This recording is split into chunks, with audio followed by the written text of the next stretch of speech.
Une histoire millénaire retraçant l'histoire de Cirta ou Constantine, différents noms pour une même ville, différentes identités que l'on retrouve au fur et à mesure que l'on traverse le musée de Cirta, parmi les plus grands d'Afrique en termes d'objets historiques.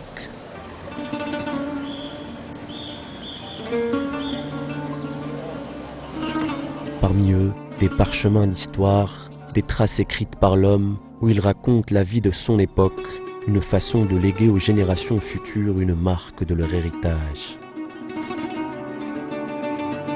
En accord avec les moyens techniques de l'époque, les Puniques puis les Numides, les Romains ont eu recours aux stèles pour raconter leur histoire.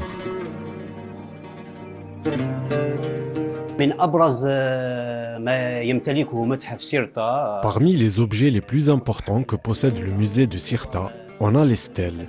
Des stèles qui racontent la vie quotidienne de la société cirtéenne. À travers les recherches effectuées sur ces stèles, les chercheurs ont pu décortiquer et raconter la vie à différentes époques, à travers les écrits, les personnages, les symboles qui y sont racontés. Le musée est une sorte de bibliothèque qui raconte une période révolue de la ville de Constantine ou de Cirta, une des plus vieilles villes au monde.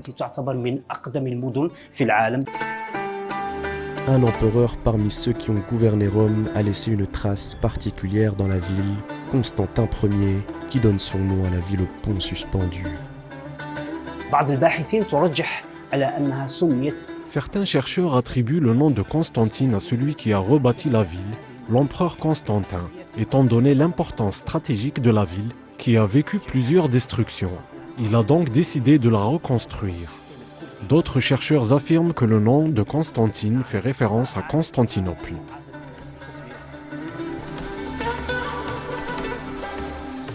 Constantine, une ville où l'homme a vécu depuis la préhistoire, d'abord dans ses grottes aux innombrables secrets. Les recherches ont permis de retracer l'évolution de la ville, de l'homme qui y a trouvé refuge et des animaux qui l'accompagnèrent.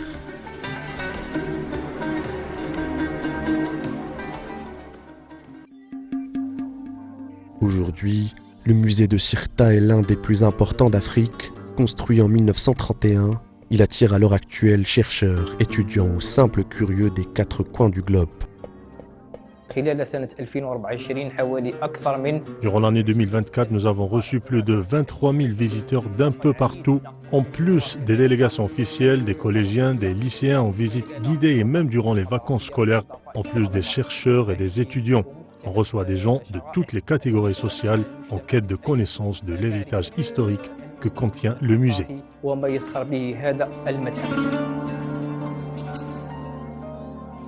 Le musée de Cirta continuera à raconter les secrets, les objets et les trésors de la ville au pont suspendu.